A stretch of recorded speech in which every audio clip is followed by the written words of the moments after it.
Super. City staff, can we do a roll call for the audit committee meeting of July 28th? Councilmember Mohan, Yes. Vice Mayor Moore, Here. Committee Member Wong. Yeah. For the record, Vice Chair Wu will not be in attendance, and Chair Shu. Here. Great, thanks for that. I want to kick us off by giving a warm welcome to our new fifth member, William Wong. Thanks so much for joining the committee. Glad to have you on board. Great, thank you very much. Delighted to be on board. Fantastic. So what I was wondering, what I'd like to do is actually move to item 1 and 2, but I don't see anybody from the public here. And I'm not sure the minutes need comment anyways, but why don't we just cover item 1 and 2 both together? Since we don't have anybody from the public to comment, and hopefully everyone's had a chance to read the minutes. If I might add, there was a supplemental sent out earlier today that makes some corrections to them. That's right. So the desk changed. So what I'm going to do is, with everybody nodding their heads, why don't we have a motion to approve both the April 28th and May 12th meetings? I so move with the corrections that were noted. Perfect. We've got a motion and a second. I don't think there's any discussion. Feel free to note. We don't. So all in favor, let's take a vote. All in favor, aye. Aye. Aye. Okay, we've got a unanimous passing of both of those. Very good. Thanks. We're an efficient start. Oral communications, again, I don't see anyone from the public, so we are good to go into number 3, which is the informational item, fiscal year 24-25 ACFR interim testing update. And I imagine we've got Sophia I see you on the screen. Welcome, Sophia. And I think probably we hand over to you, Sophia, or Jonathan, you want to say something? Okay, we'll go right to Hand it over to you. So I have a brief presentation prepared. I'm not sure how much time do I get today, so I will try to go as fast as I could. And good afternoon again. And then my name is Sophia Kuo from the Parent Group, and thank you for having me here. And let me see if so again, this is for fiscal year 25. The city's Cupertino's audit. Can you guys see my screen now? Yes. Sure. Thank you. And see. Show. So this is in accordance with professional standard AUC section 260 that we are required to communicate with those charged with governance. Here we determine that the committee members are those charged with governance. So that's why I'm here. And also we would like to talk about the timing a little bit as well. So what I will go through today is the scope of work, management responsibilities, and then our responsibilities as an auditor and our engagement team and audit approach. And then the key focus is on the interim procedures and the time frame, and also some touch up on the implementation of new GASB pronouncements. So the scope of work includes audit of the city's annual comprehensive financial report, which is the AFR, and also single audit, which is expected for this year, and also agree upon procedures on the city's gain appropriation limit, investment compliance, and also storm drain. Other items including the city's state control report, and then again the AUC 260 communication with those charged with governance at the conclusion as well. And also we are also engaged to prepare the financial statement based on the information provided by the city. And then the management responsibilities, including prepare and then preparation, the fair presentation of a financial statement in accordance with US GAAP. And also management is responsible for design, implementation, and maintenance of internal control relevant to the financial preparation. And also management is required to evaluate whether any events that will trigger going concern. And then our responsibility is to form and express opinion on the financial statement with your oversight, and also plan and perform our audit to obtain reasonable assurance, but not absolute assurance, because we are not doing 100% testing. So only reasonable assurance can be obtained. And we are also required to exercise professional judgment and maintain professional skepticism throughout the audit, and also identify assess the risk of material misstatement of the financial statements, whether due to fraud or error. And we are also required to obtain an understanding of the internal controls relevant to the audit in order to design our audit procedures. But our testing is not sufficient to provide an opinion. In accordance with the Yellow Book, we are required to obtain understanding, but we are not required to issue opinion. And we are also required to evaluate the appropriateness of the accounting policies used by the management. And we also need to conclude whether any conditions or events will trigger the city's ability to continue as a going concern. So this is our service team. So we keep the same people on the team. Myself is the engagement partner, and Ross Gofter, he is the quality control director, and Mark, who is our engagement manager, who has been visiting the city a couple times so far.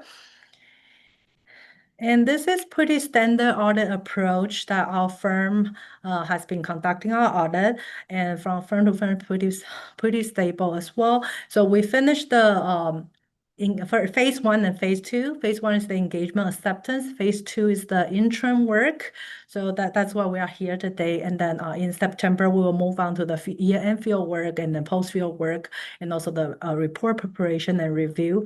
In a later slide, I will talk about more detailed time frame.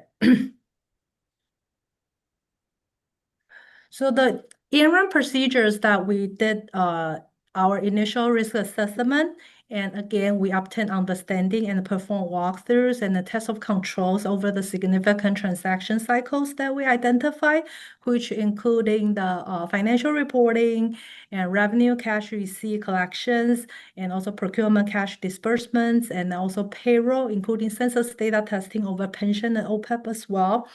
And we also did IT control, and also the fraud inquiries, related party testing, and we also sent out the legal letters already, but we haven't heard back, but we will follow up. And this is the detailed time frame. So we started our procedure back in May, and so now we already conclude our interim field work. No reportable findings, and throughout the process, it went really smoothly, and we are planned to start year-end field work during the week of September 22nd, and we are planned to provide a draft for the city to review around late October, and our tentative timeframe to bring back to the audit committee is in late November, and a finalization timeframe will be in December. And last year, we did get a break from GASB, but this year there are 2 new pronouncements that need to be implemented. The first one is GASB 101, which is compensate absences, and the GASB 102, certain risk disclosures, including concentration or any limitation raising revenues. So the GASB 101, it might take some time to go through, because the sick leave that requires reevaluate how we account for the sick leave. And then the GASB 102, during the discussion with the management, it doesn't seem that the city would require another disclosure related to GASB 102. This will conclude my brief presentation for today, and then I will be happy to answer any questions that you may have. Super, thanks, Sophia. Let me throw it out to the committee members. Any clarifying questions that we have? I've got one, while maybe we think of others. You mentioned the state controller's report on, I think, slide 1 or 2, and I've honestly forgotten what's that? So Yeah. that's a required another financial reporting from the state controller office, and that report is due January 31st, the subsequent year. So the current the fiscal year 25 will be due on January 31st, 2026, that the city, it requires a separate disclosure so that it's a standard template that the state requires to put different expenditures revenue in different bucket based on the audited financial statement, and then required to be submitted to their portal. So you issue an opinion on that or what? Pardon? Does the PUN group issue an opinion No. for the documents submitted? Or I just don't recall reviewing that in the past as a committee, which seems like a good thing for us to review. So Or- that's, so. Sophia? So we don't issue opinion on that one because that's really just for informational item, and then that's we consider that as a non-audit services that we provided to the city. Okay, non-audit services. So I don't remember looking at it before, but Yeah, it's essentially pulling numbers out of our act and compiling it and putting it into a report that we would send into the state. There's, the numbers have already been audited for Right. our act so it's essentially reorganizing that information and submitting it to the state. maybe as an informational item, we could get it in our package for whenever that period occurs. That way we can look at it and see what it is. Perfect. Yeah, Through the chair, please. I'm kind of curious if they use that information they have a dashboard or they have in the past had a dashboard and they would let you know the financial condition of all the cities across the state. Really? And maybe that's Oh. something that they're using those numbers for. I don't know. Yeah, maybe when January rolls around, you can have a little paragraph describing what it is and saying, here's the report, and we'll put it in our package. We don't necessarily have to have an agenda item for it necessarily, but we can combine it with something else maybe. Super. You were about to say something else? Yeah, no, I had a question about the new GASB requirements. Does that involve any additional steps that staff would have to take in order to comply? So currently we have contracted with OpenGov or now TrueComp, I believe it is now what they're going by, to run essentially an actuarial report. And based off of that, they'll provide us this report, which will work with the PUN group. TrueComp, Oh. which is, they have actuaries that, based off of the information we give them, they'll review our MOUs, how many compensated absences individuals have, how is it reflected as far as a liability to the city, and kind of put a number to it, right? What is this liability? And then we will work with the PUN group and develop whether an entry is warranted and included in our financials. That assessment will occur somewhere mid-September once we receive the report. So that's kind of a work in progress right now. So we're currently working with TrueComp to get that report. And both these have to be reflected in the next, Right, in that fiscal year 25 act. sorry, just clarification. I think you said OpenGov, but we did I'm sorry, GovInvest, thanks. Sorry. Yeah, so it's GovInvest. So OpenGov. Yeah, so GovInvest and TrueComp, I think they've been using different names for different services, but TrueComp is who we ended up contracting with, which may be a subsect of GovInvest, or maybe GovInvest completely changed their name, but yeah, of course. Good. Sounds like we're good.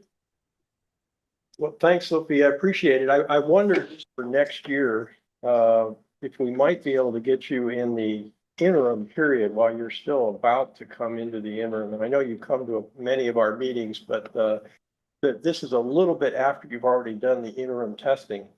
So it's nice to get the report that we're still doing that. But I wonder if we might, as a committee, have, and we typically don't, but we might have input on direction of some of your audit steps. So I'm thinking maybe in April, if city staff's amenable to that and the committee's not have a different view. It's one person expressing this, but I think the idea is if we have some input, we might be able to provide it to you and then you could do it before interim is over. Does that make sense? Or not? I'm flexible. We can certainly have that discussion. Okay. They're getting ready, maybe at the April timeline, once April. before they start the Right. engagement in May Right. next year, we can certainly have that conversation. Perfect. All right, thanks very much for coming and being so efficient in your presentation. Thank you. Thank you. Thank you. Fantastic. So we will accept or we've received it. So our action step is we've received it. So as chair, I'm received their report. Item 4, then, our next one is another informational item. Receive the OPEB and pension section 115 trust performance report for quarter ending June 30th. And I see we've got Dennis Mullins here, and anything, we've already gotten a report. We were a little pressed on time, but I wanted to make an opening comment just that I was impressed with the new format that I saw. I think I saw the new format the first time in this report. It seemed crisper, and I could certainly see the benchmark tie closer to what the performance was, which was one of our previous comments. So thanks for that. And Dennis, you want to make some remarks? Again, we're a little pressed on time, so I apologize for condensing it, but Not at all. appreciate your maybe giving us highlights and whatever you want to cover. It was a good year for both portfolios. They're managed the same. The OPEB portfolio and the Section 115 pension pre-funding trust are both roughly 60% equities. The OPEB was exactly 65 equities, 28% fixed income, 4.7% real assets, and 2.25% cash. And that's the two accounts mirror each other. So this slide that's up here, that's the asset mix for the OPEB. Great year just ended. Both portfolios exceeded 12% for the year net of all fees. The OPEB was 12.61. The pension was 12.46. As a reminder, both of these portfolios are invested in mutual funds. We use the best funds that we can find out there. We do not use proprietary products. The expense ratio, if anybody's interested, weighted average expense ratio, which is something that we need to keep an eye on. And again, if you're interested, 19 basis points, that's very low. And reflects the fact that we're using almost exclusively now index funds. As at the April 28 meeting, one of the requests was, let's start moving closer to the benchmarks. And I moved out of the actively managed large cap equity funds and replaced them with index funds in the last quarter. Now that April 28 meeting was 1/3 of the way through the second quarter. So we're starting to see the results of that into the May and June, but we'll continue moving a little closer to the benchmark. The 3-year return exceeds 12%. That's a cumulative return of, in excess of 36%. If you compound that, probably closer to 40. So it's been a really good period for equities. If you remember the April meeting, we saw negative returns for the first quarter of this year. The S&P 500 was down 4.25%, and a lot of concern about tariff policies, policy uncertainty. Market was reacting to that, and yet, for whatever reason, in the second quarter, the market has come rocketing back. The S&P up over 10.94% for a 6-month return of 6.2%. Likewise, the MSCI ACWI, which is the All Country World Index, was down 1.25% in the first quarter, up 11.34% in the second quarter. So really good equity returns in the first half of this year. So again, capped off a really strong fiscal year, up over 12%. And again, moving a little more towards the benchmarks. So we'll continue that. We are developing attribution reports. You had requested those in the last meeting. I just got the June 30 performance reports in time for this meeting. So I'll be getting those and following up with you.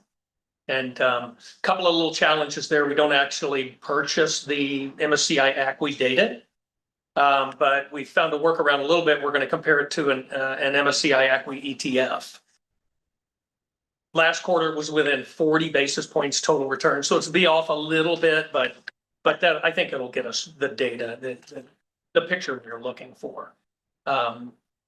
And that's about it right now. I'll go ahead and just leave it at that very high level overview, and Perfect. any questions, let me know. Yep, which I'll throw it open to our committee. Again, we don't have members of the public, so we're not asking for comments. Anybody want to kick off a question or a comment? We're all good? Okay, I think we're good this quarter, so take our wins when we can. So, I Absolutely. mean, maybe we should spend 2 hours just reflecting on the 12% performance, but I think it's pretty unusual, and it's nice to see that we're tracking closer to the index. I think that certainly makes me a happy camper. So Good. personally, thanks very much. Well, we will accept that report. Much appreciated, Dennis. Again, your efficient presentation under our time constraints today. So we have now moved right along and accepted that report. And now our agenda item is an informational item on the treasurer's investment report for the quarter ending June 30th. And again, we've all seen, I hope, or done our reading beforehand, but is this one Christina kicks off or John? I'll start us off, and then we'll then punt it off to Carlos, who will provide a brief overview of our investments. I think that's my cue. Just give me a brief moment, Carlos. Let me just do a quick overview of the status of our balances and then go from there.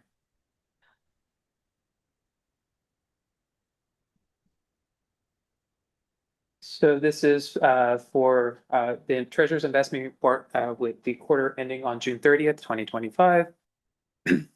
Overall, our cash and investments have increased by about $10 million.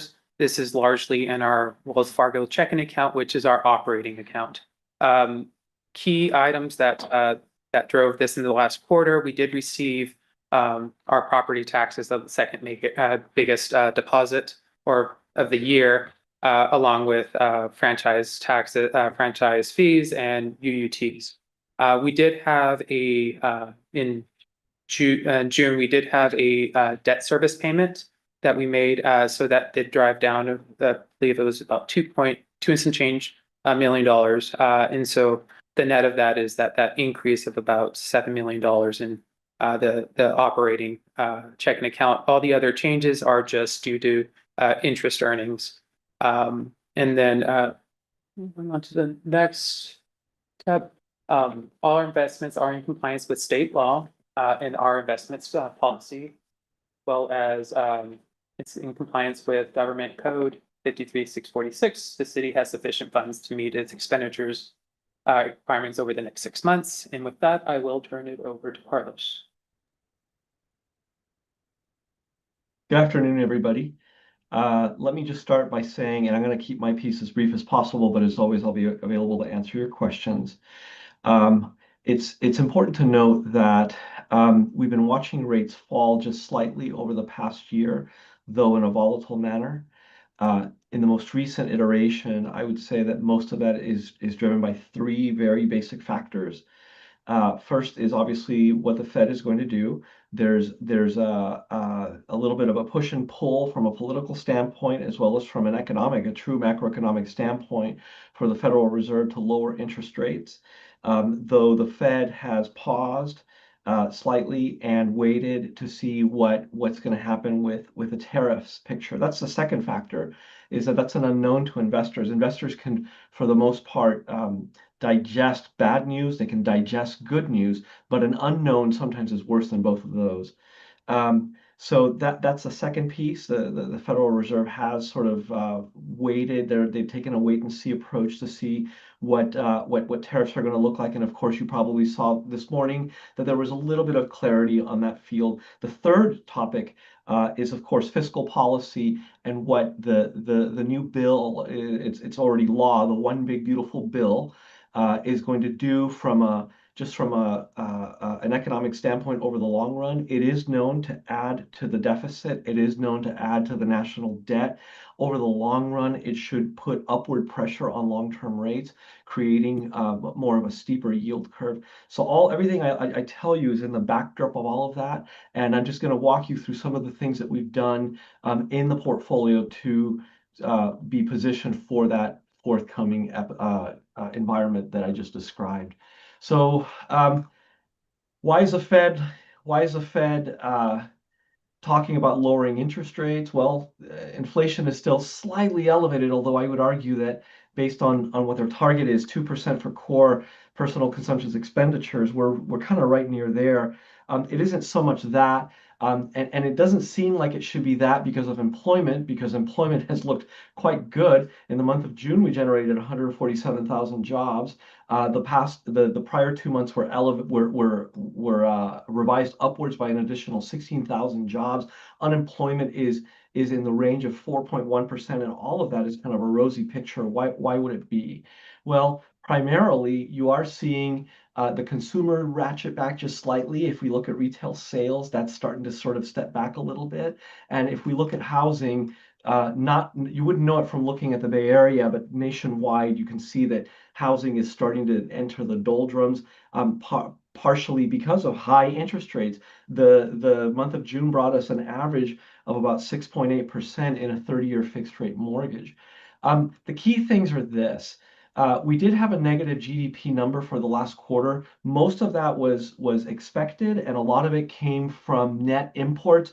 People were trying to front run what was happening with the tariff wars in January, February, March. That really kicked off, and people understood that that was to come. It was announced.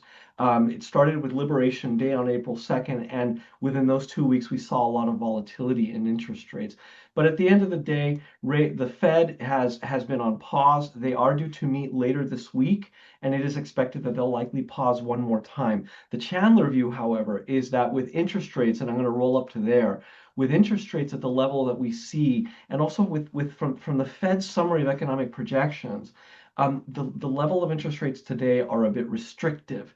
And the Fed is interested in moving that lower before they push us slower and into a contraction.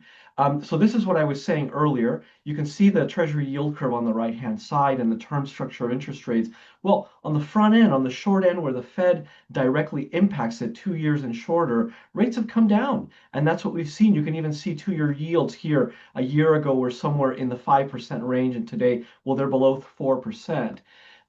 That's come down, and it's come down considerably. The longer end is anchored by inflationary pressure, and that inflationary, or expectation, I should say, that expectation is coming from unknowns having to do with tariffs and unknowns having to do with what fiscal policy is going to look like over the long run. Investors will demand a higher yield over the long run to be compensated for what inflation will erode out of their earnings. Well, what does it mean for you? Well, you don't invest out there, so that's not the end of the world. What it does mean is that the ranges in which you are allowed to invest under California government code, we anticipate that those will eventually be lower. They already are, as you can see here. We've positioned our portfolios longer on average. We did that in the fall of 2023, and we've maintained a longer stance relative to our benchmark durations, because we had a conviction that rates would be lower through the course of the next 18 months, and that's exactly what's happened. That has done two things for you. It's caused the portfolio to hold on to its interest income for longer.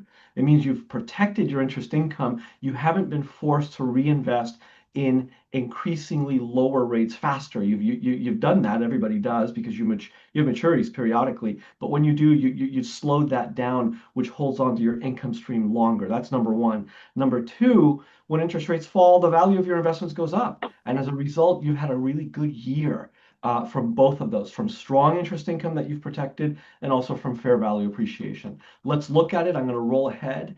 This is the statement of compliance.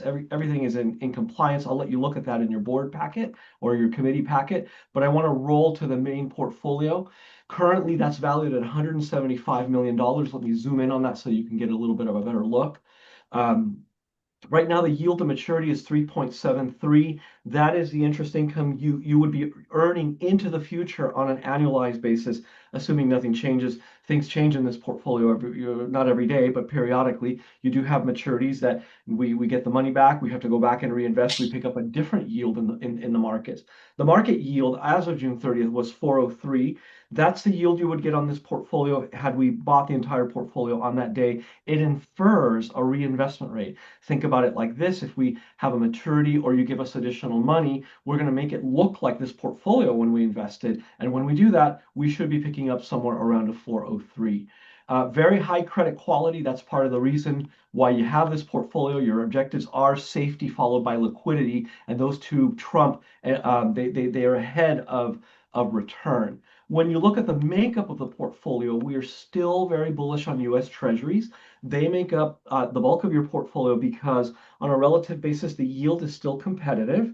And also because this is a safety and liquidity portfolio, Treasuries tend to provide the greatest amount of liquidity out there. There's usually a counterparty ready and willing to buy a Treasury from us if we needed to sell it in a pinch. Notice we're not buying agencies other than the agency mortgage-backed securities. We've increased our purchases of those. They have the full backing of the agency. In this instance, these are commercial mortgage-backed securities, multi-family housing mortgages backed by Freddie Mac directly. It's the ultimate backstop is the agency. These that we buy are actually rated AAA, even though Freddie Mac is rated AA plus.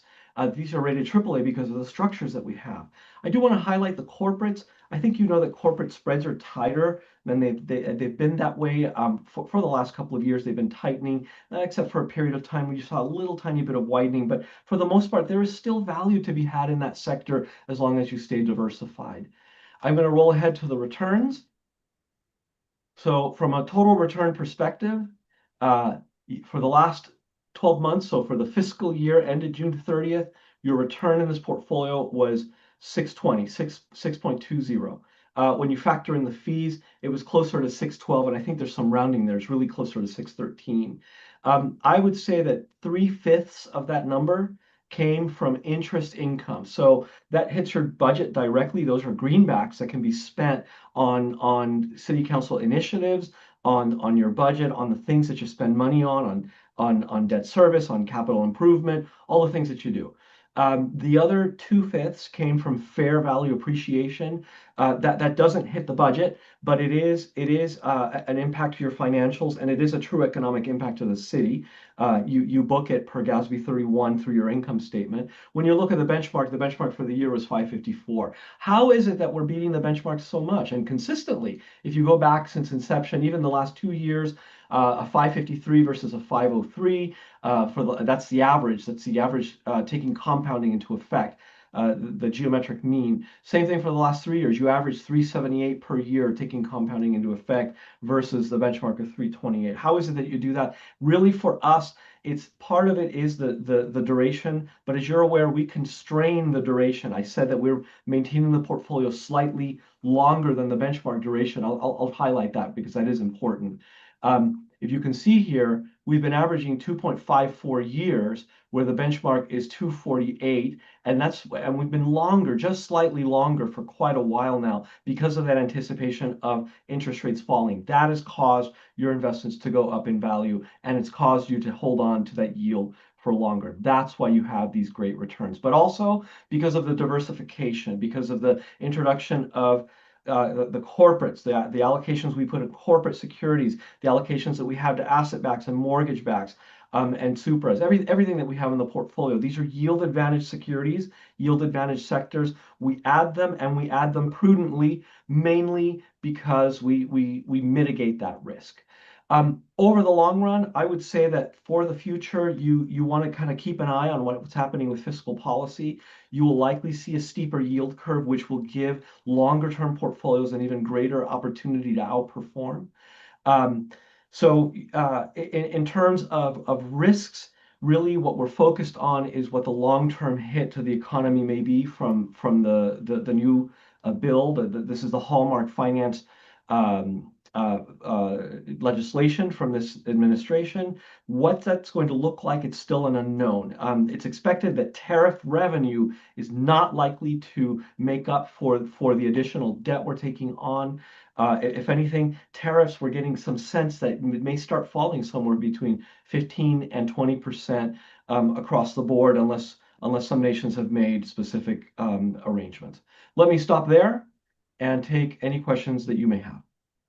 Thanks, Carlos. Appreciate your presentation. Any questions from the committee? I would just like to add one last thing that I wanted to add. Recently, we made the UAL payment, our accrued liability to CalPERS. That was for about $3.5 million. That was done in the current month. Had it not been for the $10 million ADP or additional discretionary payment we made back in December, it would have been $5.5 million. And also want to highlight that CalPERS recently released their earnings report, which they came in at about 11.6%, which is great news. And so that's going to also work in our favor because that $10 million benefits from that 11.6%. So with that, I can go to the floor. Back to questions for Carlos. I think we're really happy, Carlos. You're way ahead of the benchmark once again. Music to my net of fees, music to my particular interest, and appreciate your efficient presentation. Well, maybe we'll have some of these unknowns addressed in the future. What Absolutely. on then, unless there's some urgent question? Okay, appreciate it. Thanks, everybody. Thanks, So, everybody. Have a great day. You too. Carlos. We will accept the treasurer's investment report for the quarter ending. Thanks, everybody. So item 6 is an informational item to receive the internal audit, fraud, waste, and abuse programs. And I think, again, we've all seen in our packets, at least initial PowerPoint presentations, but let me turn it over to Chelsea and Colleen. I see you're on the screen as well as Maria. Yes, thank you so much. So going over our audit status report. So we broke this up into 2 fiscal years, finishing off fiscal year 25. We do have the grant management internal control review still going on right now. We're conducting that detailed testing. And we're hoping that we're going to get that report to you all in the coming months. Special revenue fund, we are going to present on that later on today. And then our recommendation validation establishment program. This has been something that we started off this fiscal year. Will continue next year. That'll be part of our ongoing internal audit status services. But this was the establishment of that program. And I'm going to actually hand it over to my colleague Maria to talk about the recommendation validation we saw this time around. Hi, everyone. Good evening. It's Maria Stroth from Baker Tilly. So just a quick update, just a couple of minutes here. So I know we presented this back in April as our initial effort to validate audit recommendations. So taking a look at past audits that the city has had, looking at those recommendations and validating whether or not the city has implemented those yet or whether those are still in progress to be implemented. And last time you will see in the report, we had validated 45 recommendations. And that makes a lot of sense because we were getting that this project established, as Chelsea mentioned. And so we're going to see quite a lot of recommendations up front. And what you'll see in the report today is that we have validated 3 additional recommendations since April.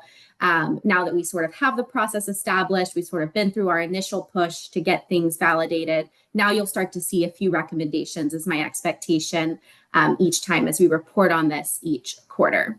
So we had 3 recommendations validated since our last summary in April, and you'll see those in the report that was provided. There was one related to the enterprise leadership assessment and looking at the effectiveness of the naming structure, and then 2 related to contract compliance that were implemented to really improve controllers around the city's contract work with skilled labor and also conditional waiver requirements. So that's sort of our update there. We're continuing to validate those recommendations. We'll do that on an ongoing basis, and we'll continue to provide this report just to provide you that assurance that the city is continuing to implement the recommendations that are made in audits. Thank you, Maria. And so just going back to that status report, the second half of the first page gives you our fiscal 26 projects that we are about to start. So the council-wide policy review, we are waiting to talk with city management about the timing of this project and when we can get this one off and started. But I can tell you that we are going to start initiating both the citywide internal control review as well as the investment and cash flow policy review here shortly. So we're going to get 2 projects off the ground running fairly quickly. And then, of course, our ongoing internal audit services with that extra added, recommendation validation that we're doing for the city. So those are fiscal year 26 projects. And then going on to page 2, this just gives you, the required or the asked statistics on the fraud, waste, and abuse hotline, both on a quarterly perspective as well as a lifetime perspective, and the outstanding open reports. That is all I have. This item. Okay, thanks, Chelsea, and team out there. I want to make a quick comment that thanks so much for showing the aging on the outstanding reports. I think that's again new this reporting period, which I found very interesting. So let me open it up to the committee. Questions to clarify anything that Maria or Chelsea has commented on? Yeah, please. Thank you. Thank you for this, the report on the page regarding the fraud, waste, and abuse hotline statistics under employment matters. I wasn't sure how that works, because it said like complaints received this quarter for employment matters was one under review, 1 referred to the appropriate city officials, 1 closed, 1 open. I'm kind of thinking that maybe you got 2 complaints or? Yes. Okay. That's, I apologize for that. That was an error on our part. There is 1 under review. It's been given to the appropriate city officials. And we also had received another one, and that has been closed. So one's open, Okay. one's closed. Okay, that's what I was figuring. It's like. I apologize. Okay, so that one was confusing. Now, with regards to the outstanding reports, so we did receive a closed session update on these. And there's a policy issue that needs to get worked on, and I don't know how that will, how do we communicate that? Because you could foreseeably have a situation where having the separation of the individual who is the subject of the complaint from who's investigating becomes a problem. So that's I don't know, how do you create a policy around that without disclosing?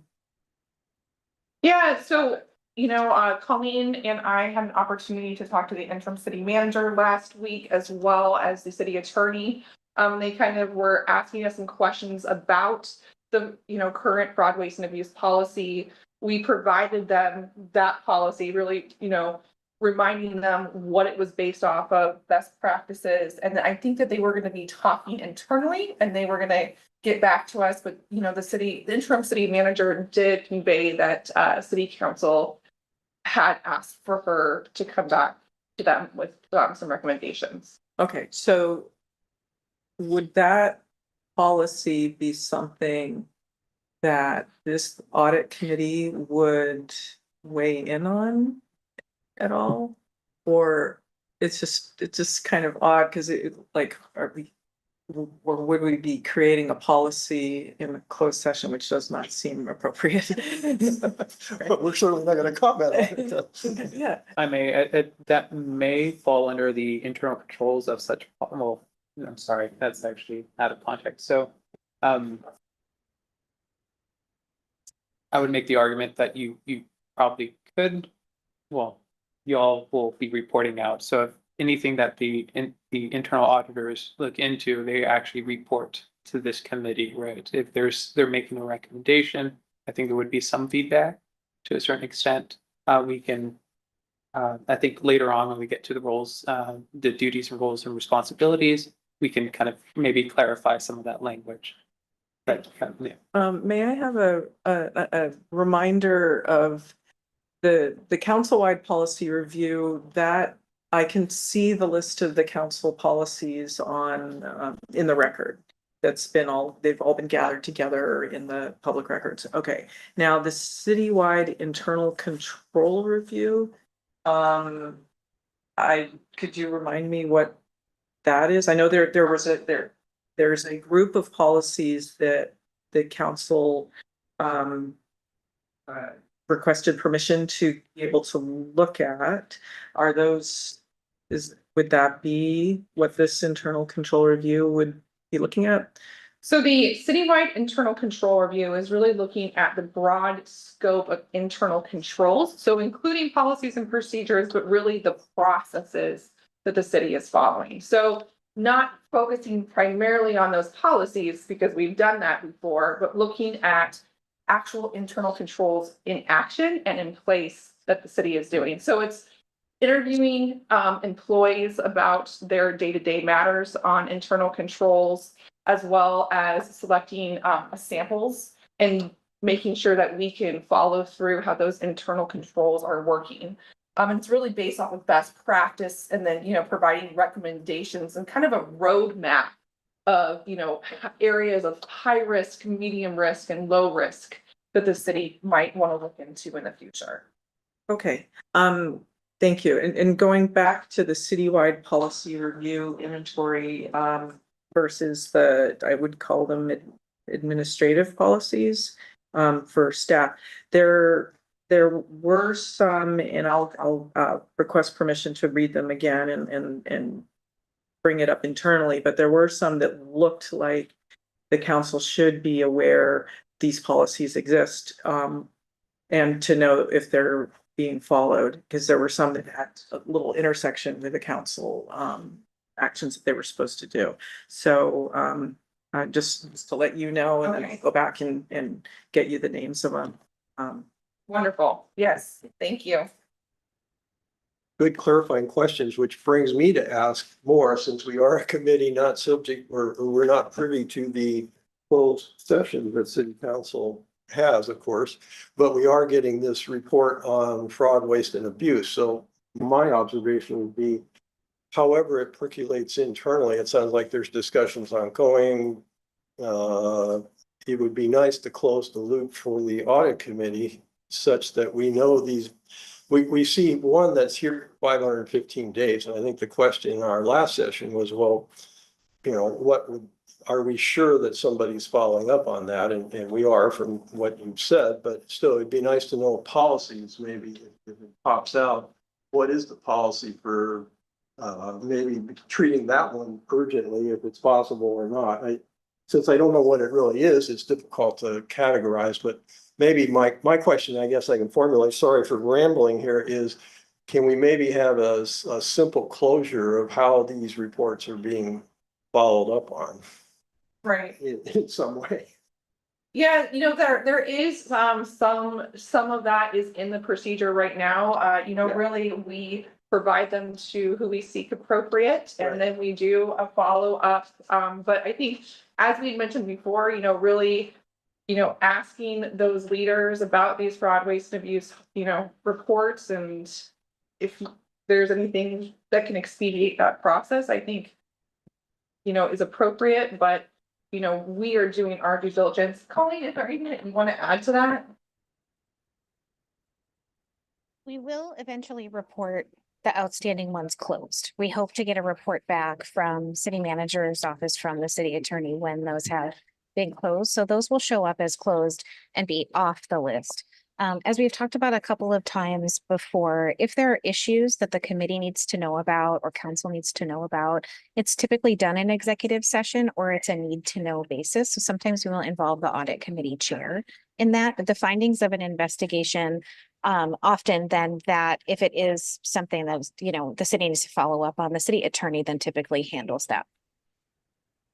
Right, and I remember you telling us that last time, and that makes perfect sense. Maybe it's like a footnote saying, city attorney's office is handling the top 5 items that are all more than 130 days outstanding, or something like that. Is that disclosing too much information, or would that be possible? Then at least we've got the list closed. The city attorney, presumably you guys are waiting just like we would be. I would say, it's probably safe to assume that anything that is over 60 days, maybe 90 days, is in the hands of the city attorney. There may be some that have been sent to HR, that might be kind of in that early period there. But if something has been outstanding for more than a couple of months, it's typically part of a external investigation, and those can take quite some time. Okay, so that makes perfect sense. I guess as the accountant, sitting here, again, personal opinion, there's no way for us to know that these items there's nothing dropping through the cracks because there's so much information we're not privy to. So I'm trying to avoid, well, we forgot to look at item number 3 because we thought the attorney was looking at it and it turns out they weren't or something. So I'm sure that's not happening now in this case, but that's something that accountants always like is to double check. How do we as a committee know that, for example? So we now can say we're relying on city council. So I've got 2 city council members sitting here that would certainly stand up and say, well, we don't agree with that. So, okay, we're all set. Any other questions on this item on our agenda? Otherwise, I'm going to close it out. Just very quickly. Yeah, William, please. Yeah, just on the back of your comment, I think it would still be valuable having a footnote or comment about the outstanding, because as it stands, as a committee member, I'm not aware of the severity of what are the issues. Is just showing an aging, but it doesn't give an explanation of where are the issues or that the committee should be aware of. So I think a footnote or commentary on, for example, I don't know, I think Colleen was saying that once above 60 are on either litigation or with the attorney. I think that would be just a little bit more for context and for completeness of the deck. Yeah. Please If I consider. could provide just a little bit of information, and I know this is your first meeting, so we could also have just a separate conversation if you'd like about this process. So we want to be really careful about what we share publicly because of California whistleblower protection. And we need to make sure the city is protected, as well as if something were to lead to a criminal or civil investigation or lawsuit, then we don't want to compromise that by it being aired in public. So we very much try to keep people involved on a need to know basis. We've been in situations before where we brought in the audit committee chair or the mayor in addition to the city attorney if we feel like something needs to be elevated. But we typically don't let the committee or council know until something is kind of complete, and just let you know that it's complete and things are being taken care of. One thing that we can do is we could work with the city attorney around what additional information might be able to be provided without providing details. So we added the days outstanding. Let us go back to the city attorney and see if there's anything additional that they would feel comfortable with us adding without necessarily compromising anything that's in progress. And we can bring that back to the next meeting. Great, thank you. Fantastic. All right, on that pleasant note, we'll know more again in the future. Thanks very much for the succinct presentations, and we'll hear more from you, I think, a little bit later in our meeting. So thanks again. We will accept this information item as received. Moving on then to agenda item 7. This is an action item that is to discuss the audit committee duties, powers, and responsibilities. And then the recommended action is to provide recommendation, if any, to city council for an audit committee municipal code, government code section 2.88.100 update. And my comment, first of all, to kick us off before I hand it over to Jonathan, is we put this item on the agenda to be responsive to city council's request that we as a committee take this action. So that's why this is here on our agenda, and appreciate everybody's help in figuring this out. Jonathan, I know you've got a staff report. Are you the right one to track this? I'll provide just a brief overview of what kind of led us to today. Back on May 5th or May 20th, City Council directed Audit Committee to consider amending the scope of work included in section 2.88.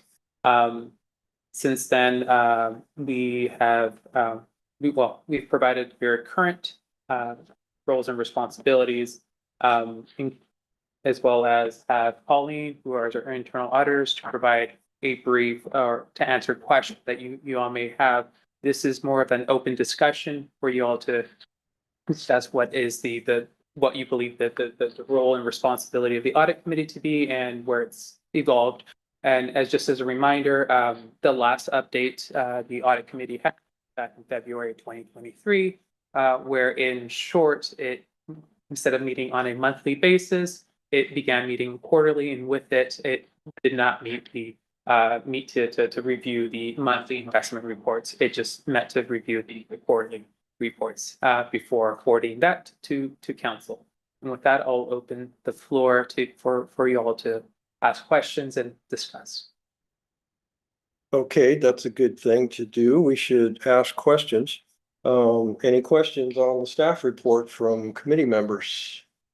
I had a question. In 2023, when council approved the changes, only significant change was the number of meetings? That, from my understanding, yes, that was the biggest change. So instead of meeting monthly, it started meeting quarterly and an as needed basis in between with the special meetings. Along with that, it no longer reviewed the monthly investment reports that go to council in the form of an info memo. How many special meetings did we have last? Give me Berkman, I can take, I want to say 2, possibly. Say So 4, 7. I think it's 7. So give me brief, I'll take a second one. That's fine, John. So in this year, we're on track to have 2. So we had one earlier in the year in May, and we are expected to have another one in November to review the act first, so it can go to council in December. Sorry, Vice Mayor. Thank you. Thank you for putting the municipal code in the report. Right. Also, well, it says that for 2.88.060, we shall hold at least one regular meeting quarterly. Just reviewing that, in 2024, we missed it on Q1 and Q4 because they switched over to special meetings. I've never paid attention to this regular meeting requirement. But it's there. In 2025, in the first quarter, we did a special meeting, didn't hit the regular meeting.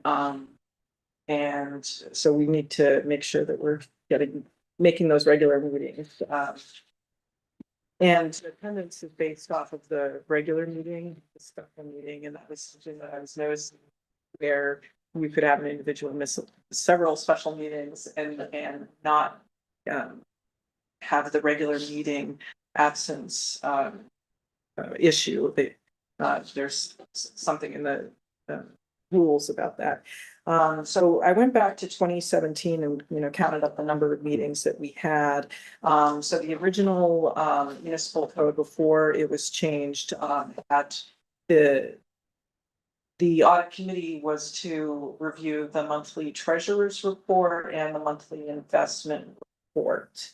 And there's a government code 41004, which governs the monthly treasurer's report requirements for what's supposed to be in there. And that's to have the receipts, disbursements, and fund balances provided to the council. And so that's how it was written before. And when I was on the audit committee back in 21 and 22, that's when we recognized that we were supposed to be doing this monthly. And so the meetings had gone in 2017 from 6, 2018, 6, 19, 5, 2024. And this is while the embezzlement is unraveling. So they probably could have met a little bit more often. In 2021 jumped to 10, 22 to 13, 2023 to 7, 24, 6, 2025, 6. At issue with the monthly treasurer's report and the investment report is that those are now done as informational memos. They don't go to the council, and we're told that we're not allowed to speak about those reports because they're informational memos. So it would be my preference that somebody is allowed to speak about those reports, whether it's put on as a consent item here on the audit committee. But to have it be that we can't speak about them at all, we're not doing our job as an audit committee, in my opinion. So I'm taking up too much of the floor time, so, No.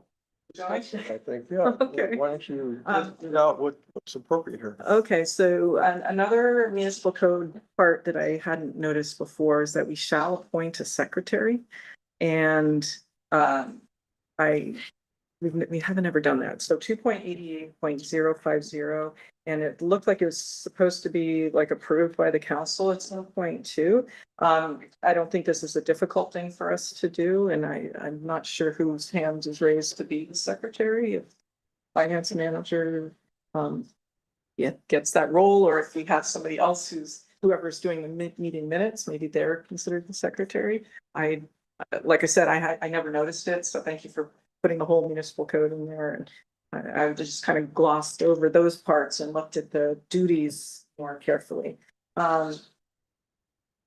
So with the policy that I mentioned earlier, I think we should be allowed to look at other policies than just, things that are related to finance, of course, but not just the investment policy. Like, there were some that were sitting in the administrative bucket for internal actions for the finance department. And I think the audit committee should be able to see those policies and be aware of them. I understand that those are administrative functions, but it would be good for us to see that. And that we could have recommendations on potential investment policy modifications. Some cities have limitations on fossil fuel investing, for instance, or since we've made this change, that you can have broad international investment. There may be certain areas of the world, I'm not sure how to word this, that you might not want to be investing in because of some of their policies. So that one kind of concerned me because we eliminated the 20% cap. So it could foreseeably be, if we wanted to, have everything invested overseas, and then that just could lead to a whole lot of things that need to be talked about. And then lastly, the fraud, waste, and abuse, some kind of policy on the investigations needs to happen. And one thing crossed my mind is like, do audit committees ever go into closed session? Sure, yeah. Okay, so is there a way that, I mean, it's something to ask the city attorney. But it makes it harder to have discussions about this where I feel like two of us are privy to information, and then it makes it difficult. So there's that. With regards to the budget format recommendations, one thing that it kind of crossed my thinking as we went through the budget process this year and adopted it is that while we're tasked with budget format review, the audit committee as a whole doesn't go back and look at the budget when it comes through and say, this change, this is a good one, this is working great, or we're gonna have to change that. So I'm hoping that at some point we'll have some kind of a budget subcommittee. I don't know who would comprise that, but people who are interested in the budget would hopefully want to jump on that and carry it through and make some recommendations to the council, because we didn't get to the point where we were making line item adjustments, but I'd like it to be where council feels comfortable and has the time to say, I understand that this request is being made. We're really not interested in it, and that should be a committee of interested residents as well as some council members that would be doing that. And with that, that's it. Thank you.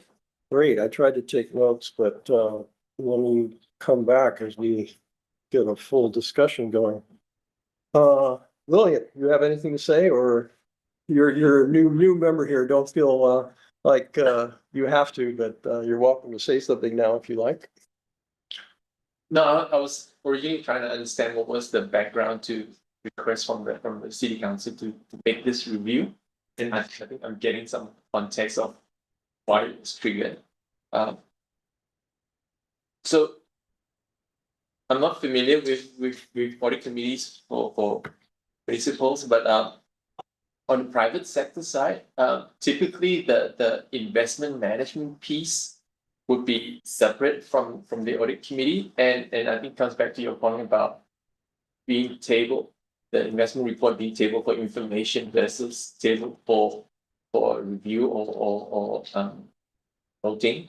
But other than that, I think it comes back to, I think, the review that had been conducted by the internal auditors in terms of what is best practice. And it looks as if we are closely aligned to best practice and there isn't any glaring gaps per se. But I think that investment piece is an interesting one to explore further. Yeah, but there is, if I look at the duties and responsibility of the committee as it stands, it is significant. And I did raise this point initially about given this responsibility, what is our, how do we satisfactory or demonstrate that we've discharged our responsibility as a committee? Yeah. Very good. I think those are all valid comments. So let me make some comments too. Hanyan's not here, so we'll move forward. But I've had the benefit, I guess, of being involved with audit committees for quite a time. I do want to address some of the things that Kitty brought up because you brought up most of the items, but I think there's good points that William just brought up as well.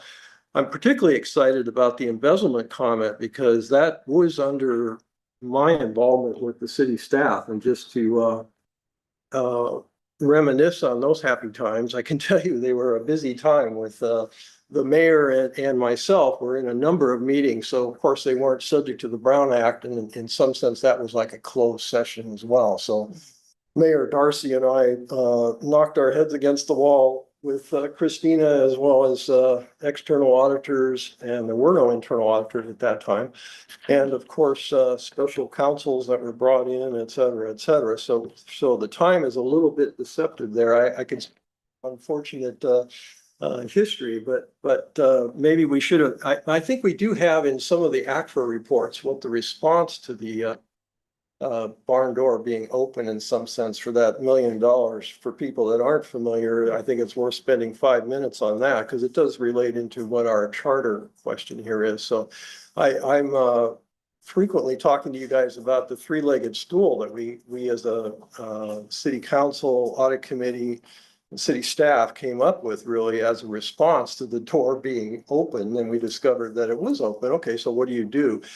First of all, the city staff actually uncovered the embezzlement. So there was a form of internal control that was functioning. It was $1 million over, as you said, Kitty, I think the estimate was 10 years that these false companies were being created. So it was relatively immaterial when we asked, well, why didn't you external auditors, to the extent the pun group's still on the line, they were not involved in that audit at the time, but we certainly asked, well, why was this $1 million not identified by you guys? And so their initial response is, well, we, again, like you heard today from the pun group, they're looking at internal controls and materiality primarily. So they didn't find it because it was immaterial. And of course, we don't want to say $1 million is immaterial as we are a public here, but the first answer was independent auditors didn't find it. City staff internal controls did find it. We then had to address it. So the first thing was, well, how could it happen? City staff spent inordinate amount of time, and we so one of the reasons it happened was there was an outdated ERP system which upgraded, and I was happy to say a while back now, Kitty, that it was upgraded. I think it's under review now to be upgraded once again, which it's very, whenever I hear that, well, we need to upgrade it because it's partly obsolescent, I start getting very nervous because that's one of the stools that comes apart from our response as a city. The second thing was, well, we needed an internal audit function that could actually go in. The city didn't have an internal audit function. The audit committee was not tasked with doing the internal audit because that is I don't think, the charter, or it certainly wasn't at that time. So bringing on now Baker Tilly was a huge plus, and I'm very pleased personally with all the high quality of work that they provide in the reports that we've seen. And they are addressing not only financial internal controls, as you have both, all of you have commented, they're looking at operational controls, which is another big element that internal auditors can do. External auditors are not typically tasked with that. So that's also a huge plus, where I think our audit committee was designed to provide input on the projects, and then in collaboration with city council, their work plan gets approved. So for example, if there's an appetite to do more projects, for example, I really think the right way for that to be funneled is through the internal audit work plan that we all come up with. Of course, there's dollars involved when you ask internal audit to do 3 or 4 more projects or more. And there's also staff time, which is hidden behind the scenes. So, but at any rate, that's the second stool leg that we came up with. And then the third stool leg was separation of duties. One of the reasons that the embezzlement occurred was the city has had a traditional outlook of being extremely frugal. And there weren't enough accountants to really provide separation of duties. So even though accounting staff, Christina can say, or validate, I suppose, the budget for accounting staff is not always the highest priority. The great projects in the city that, of course, we're all excited to benefit from, take priority, but additional accountants were hired. So that was third element of the stool, to allow maybe a little bit of flexibility in staffing, so that it may be somewhat inefficient sometimes, but otherwise it allows separation of duty, which allows less likelihood of finding that barn door open again in the future. So there were also special audit committee meetings that addressed this 3-legged stool. So we did get that into the ACFR at one point. So it's written in there as a summary of this is what was a response. But I just wanted to say that there are meetings that are done through subcommittee that are then not subject to the Brown Act, which don't always get into the official record, although a report hopefully would come. So I'm personally not convinced that we necessarily need monthly meetings. Going back to that very good comment that you made, it brings back fond memories in 2017 that we did have the monthly meeting requirement for the treasurer's report, but the way we as a committee in those days discovered is that was really referring in the city's practice to the quarterly treasurer's report. So even though it was in the municipal code as a monthly meeting, which, you're exactly right, that was in there. There was not a provision of a monthly report to us. And the reasoning was that there was a treasurer's requirement for a quarterly report. So that's partly why prior to maybe 2022-23, there were monthly meetings in a 2-year period or something when I wasn't on the board, or the committee. Prior to that particular requirement was not motivating monthly meetings, but it could have for other reasons, and we're certainly open to that. Secretary, I think that's we might consider, I suppose other committees have that kind of question. Who's the secretary for the normal? And we've got Kirsten in the room who might actually know the answer to these questions, but do you want to make a comment at all about how it's designed for the secretary to be appointed or designed, or Janet's been serving, I guess, in that function? It'd probably be to. Yeah. But typically my experience meeting secretary is someone who reviews and signs the minutes. Who have again, this big with an audit committee. So maybe that's something we can get more clarity on, or we can suggest that the code be updated to correct for whatever our practice is, which has been not to have a secretary, which, I don't really have a position one way or the other. Have a recording. Yeah, exactly. We have a recording, and we do have minutes that we approve. So there seems like there's an answer here that's very close to being reached, but we don't know exactly what it might be. Okay, another great point though, when we looked at the investment policy, I do think that we have the right currently as a committee to make suggestions. For example, if there were an appetite, for example, like you raised, Kitty, for fossil fuels, I think that's something that we should bring up and then say, okay, council, 5 of us, 3 of us, 3-2, whatever it is, we should no longer maybe invest in fossil fuel related items. I can just observe that when Steve Scharf was a prior mayor on the committee, that very issue came up and we did address it. There was a special city report by Mr. Wong's predecessor, who went into great depth. So I think anything relating to the policy that the committee actually looks at, I think we should be clear that we can go anywhere that there's an appetite for the committee to do. So that I completely agree. In terms of fraud, waste, and abuse, again, I think we are subject to what we previously talked about. There are obvious strategies here. So and certainly closed sessions. Again, I think we have not been using subcommittees. I'm not such a big fan of closed sessions because one of the things I think we have in an audit committee is we're open for the public to come and make comments, or they can watch on YouTube now and maybe they'll participate. I don't know.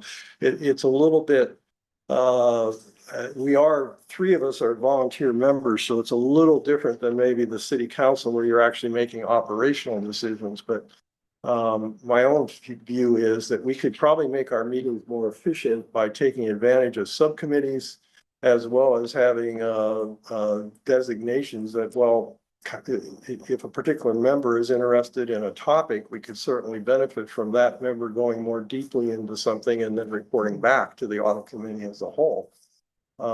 As well as we can meet more frequently if that's an appetite for that. As far as the budget review, I think we've got a separate item on the agenda coming up, and I'm excited to get to that topic if we can. I'm sorry for talking so long, but I feel like I need to provide what history I've got. So sorry for the long-winded item, but maybe we could address that budget item in particular when we get to the next item on our agenda, because I know there's a suggestion that we even consider a subcommittee, which in the past we've had budget subcommittees, which I've found useful. But again, I want to point out an extreme time commitment on the part of staff and the subcommittee. I can remember a mayor and myself boarding ourselves up with city staff trying to figure out what was, we just didn't know enough. So you're probably experiencing some of that. So there's lots of answers to that. So long-winded story. I personally think what we could do is come up with some suggestions in today's meeting for moving forward, which would be, I've got 3 changes that I'm going to suggest that I think summarizes some of the concerns that I left off the great elements that William, you brought up. I personally think I think the staff report pointed out, we are a hybrid of an audit committee and a finance committee. It's pretty clear that there's 4 or 5 items that are finance committee related typically, and clear related audit committee items are internal audit, external audit, act for internal control. So I'm going to suggest that maybe we have an appetite to create a motion that would cover what everybody said with a little bit of compromise. So my first suggestion is we change the committee name to Audit and Finance, because I personally don't really, you could go all kinds of different directions. And I'm thinking the history of the last 20 years, probably some of these finance committee elements by many city councils has been suggested, and why not keep them? For lack of a better, or we could just go crazy and say, why don't you create a new committee in the meantime without having that, maybe before we all discuss it. Why don't we, I'm going to suggest 3 things. Change the name of the committee to Audit and Finance and group the items accordingly on the municipal code. I'm also going to suggest that if you look at the best practices that the GFOA was alluded to in the staff report, it's a clear call out that internal controls over financial reporting is a typical element that an audit committee looks at on best practices. And I think we should spell that out a little bit more clearly, and we could do that in item G, which talks about internal auditors, which is a great place to combine the clarity that we as an audit committee would have responsibility to review the city's internal controls and internal audit reports. That might be a real succinct way to call out that special thing. And one of the benefits of spelling out internal controls is I think it allows us to, if there's an appetite on the committee to go in a particular direction, we could go there. So it's not like we spill out, because over time, these things can change, priorities change, people are interested in more things. But if you talk about internal controls, I'm not saying only over financial controls. Now I'm saying overall internal controls, and there's going to be a report coming up on all internal controls in an operational sense that would allow the committee to identify projects either for the internal auditors or separately that staff would maybe come back and provide the committee with a report on, or subcommittees could go in and do that same kind of thing. But if it allows complete flexibility on some of these items that maybe we have brought up here that might have an appetite. And my last and third point I would bring up is, don't laugh, but Tanyan's not here, and he's familiar from a commercial context. The Price Waterhouse, one of the big four accounting firms, has done a white paper recently. Harvard has had a forum reception, and they've come out suggesting that audit committees, at least in the commercial context, start taking on responsibility for artificial intelligence. And I find that as a really good item to bring out as a separate third item here I'm proposing, in the sense that the audit committee take on responsibility for reviewing how artificial intelligence is being used in the city's financial reporting. And that's not the IT responsibility of how is artificial intelligence being used throughout the organization. It's how is it being used in regard to internal controls over something that the audit committee and audit and finance committee would be directly related to, which is finance. So I throw that all out because we could have a motion that suggests that, maybe with modifications, or we could go a different direction. So let me be quiet for a while. Anybody comments, thoughts? Bring us to a closure here somehow. Sheila, maybe, and then we'll. Okay, I had a comment on your suggestion that we call it the Audit and Finance Committee. Great. I was just less excited about that only because finance is such a sort of umbrella term. We can put anything into this, call it finance. What I like about calling it the audit related to internal audit reports and internal controls. So that's why I thought that we just be sort of opening up the markets to let everything go, and which would, I think, have an impact. Yeah. So that's why one comment. Yeah, you talked about internal controls, and you wanted it already says to review some Item G. to review internal audit reports, and you wanted an expansion of that term. Yeah, I was thinking add a phrase, review internal controls of the city and internal audit reports. Isn't that sort of implied? Aren't we doing that now? Aren't you doing? So as part of the internal auditor's work plan, part of this year's, it's a comprehensive citywide internal control review.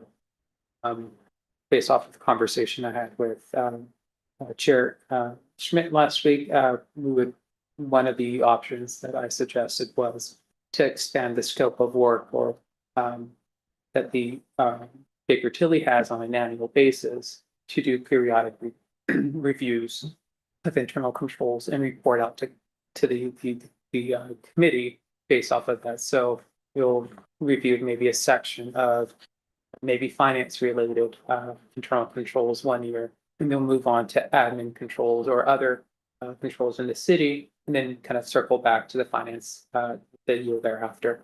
Kind of have some sort of schedule so that they're constant, evaluative rather than a comprehensive 1 year review of the internal controls.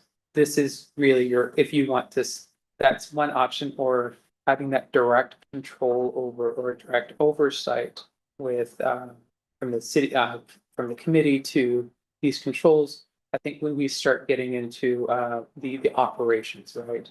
At what point do we kind of start separating that, kind of differentiate between what is direct oversight versus more of a review of the report, something that the internal auditors will conduct that assess. I do agree with you, though. I think it's implied in the audit committee, and it used to be implied. So we would bring up items that were related to internal controls as part of our function, even though it might not have been the specific 7, however many of these A through H are. But my experience has been if it's not specifically A through H, for whatever historical reasons now that we don't have quite that. What I think I agree with you, Sheila, is that is implied that we would go wherever, for example, the embezzlement, we had no idea what was causing that originally came from. So we needed to have the ability to look at it. But so I'm suggesting we spell it out a little more just because recent historical experience it's more a letter of the statement rather than what's general practice. I'm only one voice. That's what was motivating that. If it's meant to clarify G or even E, just. Right. Right. Then that not be a problem. It wouldn't be adding to anything you're doing. It would just be clarified. Not until we actually did something. Right. And then your last suggestion about AI, that seems to be a whole new area that the city will be getting into, and finance staff. So maybe just picking up on Jonathan's suggestion, but if you want, you think it's critical enough, maybe adding this onto Baker Tilly's contract and say, can you look at this? I see where you're going. I mean, that's certainly one. I think there's 3 options. One is just asking staff what's happening. Another one would be to ask a special project with the auditors.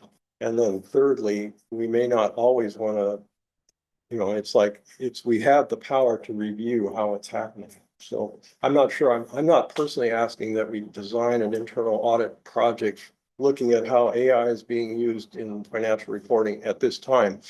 But I am curious how the new ERP is going to incorporate AI in it. How maybe some of the things that we're all doing, like staff is probably using it in some fashion already to make their work more efficient. And then ultimately, how can we make it more efficient for the audit committee, which would be a neat little, and finally, I guess I would like to spell it out because we are in Silicon Valley as a nod to everybody in this valley that, well, okay, Cupertino was aware that this is something that's a hot topic. I completely agree with you. It could be subordinated under the internal control broader language if we have an appetite as a committee to put that in there, because I'd look at it as just a subset of that. But for a variety of reasons, it'd be neat to spell it out, I think. And probably, yeah, you guys on city council might get interviewed. Well, what are you doing with AI? But that's my thinking. Okay. Kitty, you may have some comments. We're going down the table here trying to have our discussion. Yes, I actually did like the idea of the name change, the audit and finance committee. I think that's interesting. I think it's worthy of some discussion at the council. I also appreciated the controls and audit reports. I'm wondering if something like the cash balance, would that be included in that?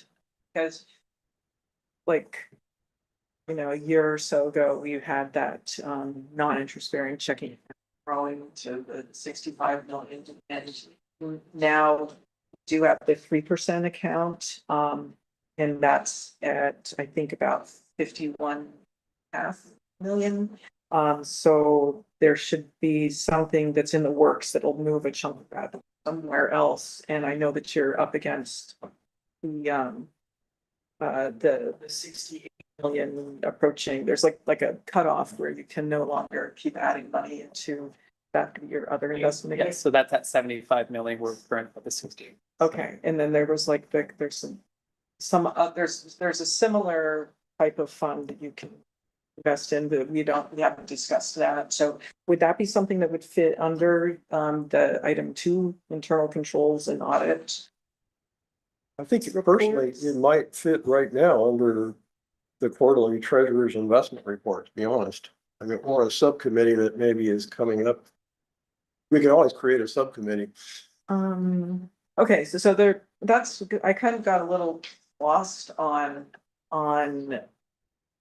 that, because we have an investment policy which says these are the rules that you have for investing, but there's not another policy that says these are the rules that govern how much cash you're going to keep in this account and then move it to get it invested. And does the 3% account count as an investment by definition, or right?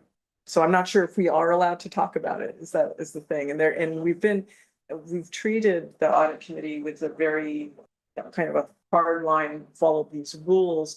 And you know, if we need to change some language so we have some more flexibility, that would be good. Because like the planning commission and the transportation issue, they couldn't talk about this particular transportation issue unless it went to the council, they got direction and it goes back, and it takes a lot of time.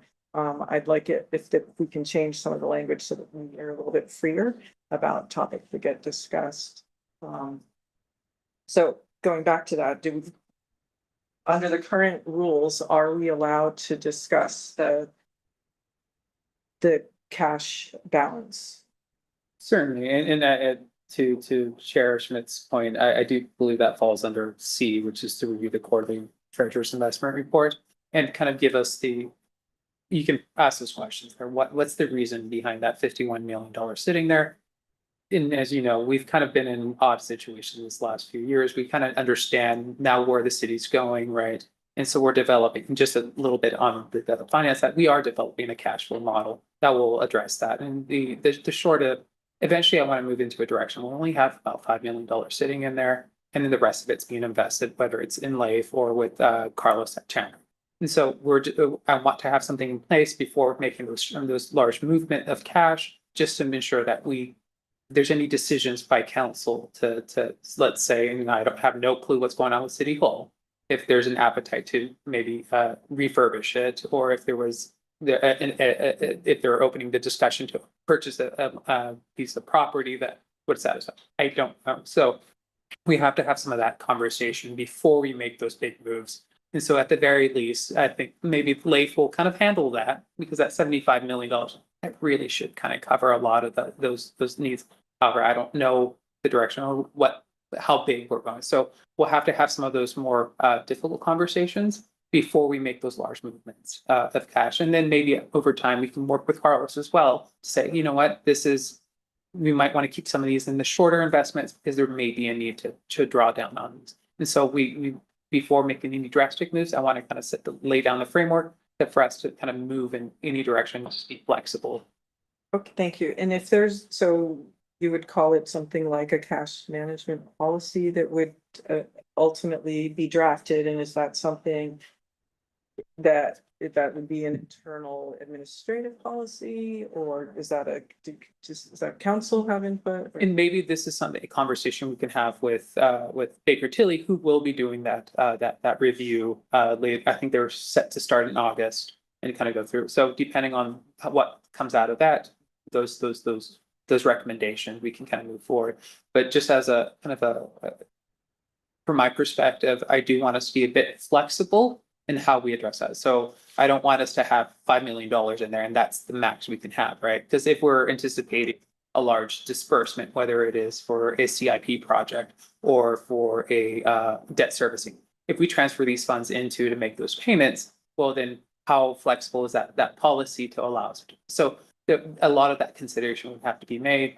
So if it's 5%, well, we're going to be capped at, let's say, maybe it is 5 million. It's assuming that we have $200 million in total earnings. But yeah, we'll have that conversation, and kind of depending on, again, what comes out of that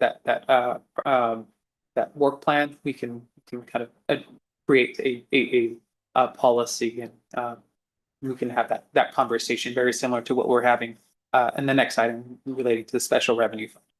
Perfect. So I also appreciated the question about AI, and I'm wondering if this a collection of ideas would go to council, that this could be suggested as if an informational draft to that would at this time address it. It leads to my question here for this municipal code 288-110 city staff assistance. The audit committee shall have available to it such assistance of city staff as may be required to perform its functions, the staff assignments and administrative procedures to be under the general direction and supervision of the Director of Administrative Services. Do we have to go to council and get permission for this information, or is the question is it included in the duties, powers, and responsibilities already? And are we able to ask for this information at this level and have it come back at the next meeting? Give some kind of update on what you're doing with AI. I don't know what the answer is to this question. Well, again, I think the implication was that we can look at internal controls, even though it's not spelled out. So if my own personal answer to that is, if we had an appetite as a committee on any topic that covers internal controls, we have that authority. But we have to be all sensitive to staff time and build consensus typically. So the question is it a reasonable request? And are we? What's your request? I'm sorry. To find out about AI, how's AI being utilized? Is it something that we can ask at this level? Is it reasonable, small enough request? I'm sort of throwing that out as a future, looking again to the future, not changing the charter yearly, maybe every 5 years, I think the GFOA suggests you look at it. So personally, my answer to your question is it doesn't rise to the level that I'm nervous about to want to say, go find and report back with your what is happening there. But it may be once the ERP system is starting to be implemented, there may be an AI element in there that then it would start to become something important that we would say, go report back to us if you could.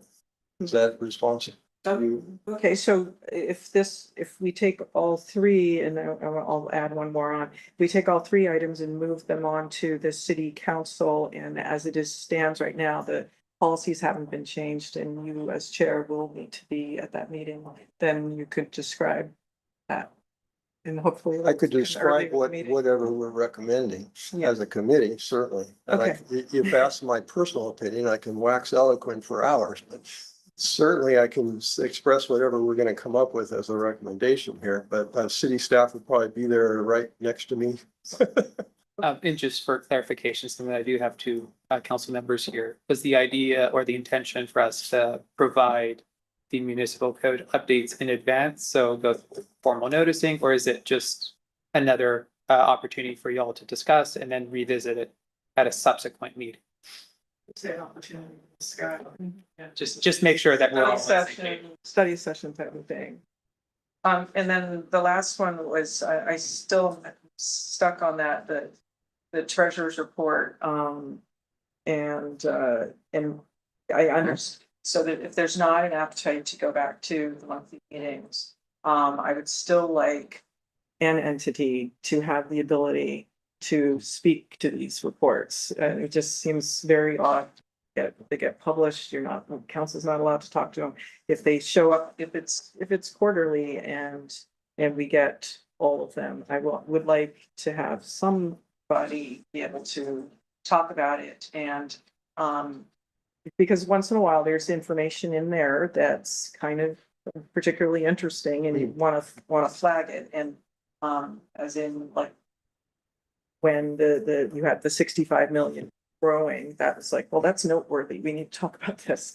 So it could be that something or that, you know, you ended up getting the $10 million increase in the general fund. What was the cause of that? And there might be a few little points that we want to bring up. So that's the reason why it can be that council ends up putting it back onto consent. I don't really like that idea so much because the meetings are already gotten pretty long. But if we could look at it here and if there is something that really rises to the occasion, then we can say, this should go to council because there's something special here. And just some thoughts of how to try to address that, make it so that we can talk about it. My personal response would be, as an audit committee, if there's an appetite, again, among the 5 of us, that we should look at those monthly reports, then I would say we could ask for them to be included in our, I guess what you're saying is it's not timely for us to look at if we only look at it every 3 months. Even though they're bunched together. It's okay, because you're getting it after the fact. Right. But if don't want to be looking at them every month, they are being published monthly, but to have a mechanism where discussion can take place. Okay. Is the point of it. To me, the discussion should definitely be able to take place if there's an appetite, like we could bring it up in the quarterly report, but.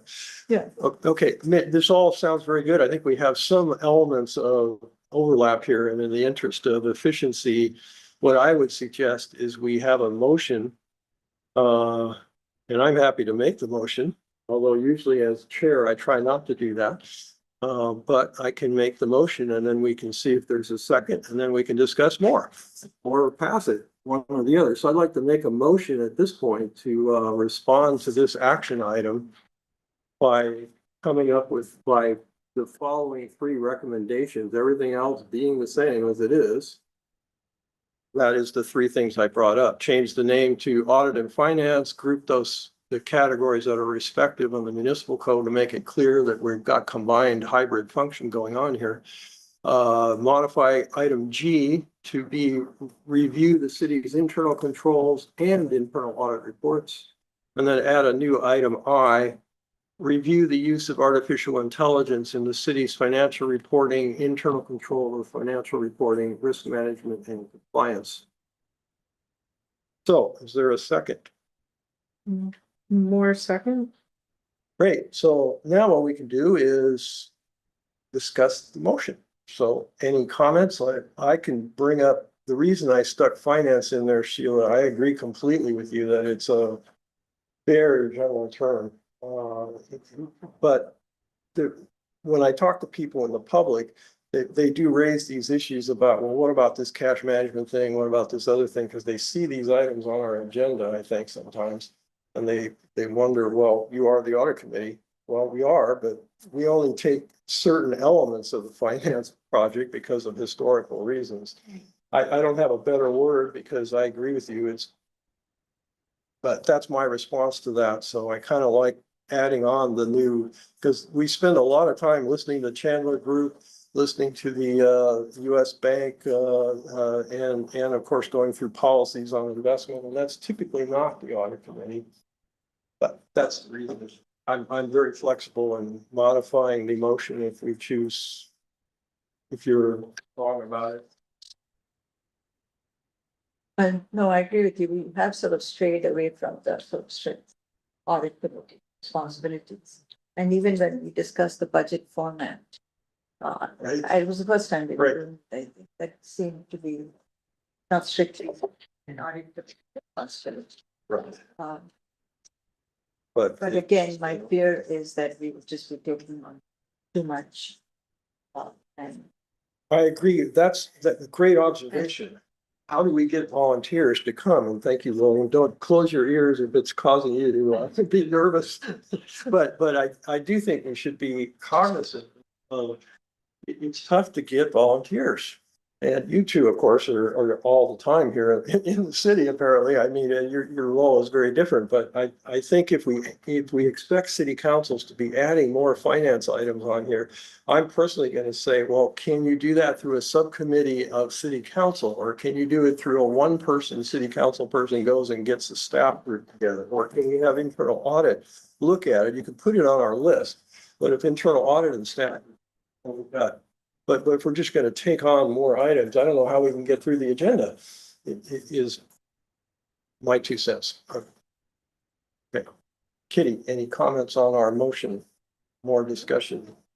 Well, if it goes to council without the treasurer's report are getting reviewed on there, then I'll probably be asking to have that one.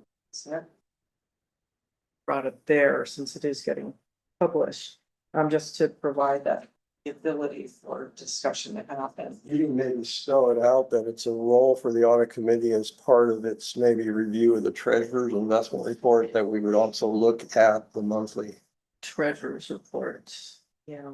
Okay. So that the treasurer's report's governed by government code. 41004, I believe it is. But it tells you exactly what's supposed to be in the report, and it's supposed to be published monthly, so it's meeting a requirement. It needs to be presented to the legislative body, and as it's being presented now as an informational item, to me, that's a little bothersome because the lack of discussion ability. And to me, you're not really presenting it in a public, transparent way. That's the issue. It's like, so try to figure out a way to address that. And I'm wondering if possibly the city staff, if we do the recommendations the way I've got the motion, or we've got the motion on the table, it might be there's other things that you guys think about as well as a city council that could get changed in from the recommendation. So this might be one example where city staff might respond saying, well, here's how the monthly report could be incorporated into what the functions already are, rather than us putting it right now as a specific item. And make suggestions for how to resolve the discussion issue with regards to the monthly treasurers and investment. That might be better at the city council level if I can.